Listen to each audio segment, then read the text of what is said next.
সূরা হজের ৩৯ নম্বর আয়াতে মজলুমের পাশে দাঁড়ানো ও তার সাহায্য করা নিয়ে মহান আল্লাহ বলেন, যুদ্ধে অনুমতি দেয়া হলো তাদেরকে যাদের সাথে কাফেররা যুদ্ধ করে, কারণ তাদের প্রতি অত্যাচার করা হয়েছে। আল্লাহ তাদেরকে সাহায্য করতে অবশ্যই সক্ষম। এই আয়াত থেকে বোঝা যায় শাসকের দায়িত্ব হচ্ছে মজলুমের পক্ষ নেয়া। এটি একটি সামাজিক ব্যাধি। অন্যের উপর জুলুম করে নিজের পতন ডেকে আনে জালিমরা।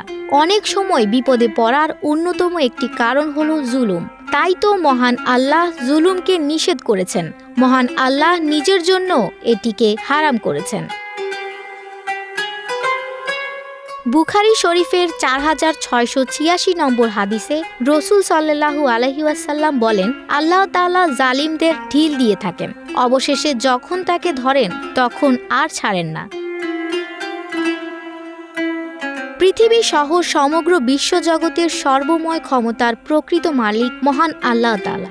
তিনি যাকে চান সম্মান ও ক্ষমতা দান করেন, যাকে চান অসম্মান করেন। অপরদিকে শ্রমিকের প্রতি কোনোভাবেই যেন জুলুম না হয় সে বিষয়ে মহান আল্লাহ বলেন, পরকালে মহান আল্লাহ শ্রমিকদের পক্ষ নেবেন এবং অত্যাচারী মালিকদের বিপক্ষে দাঁড়াবেন।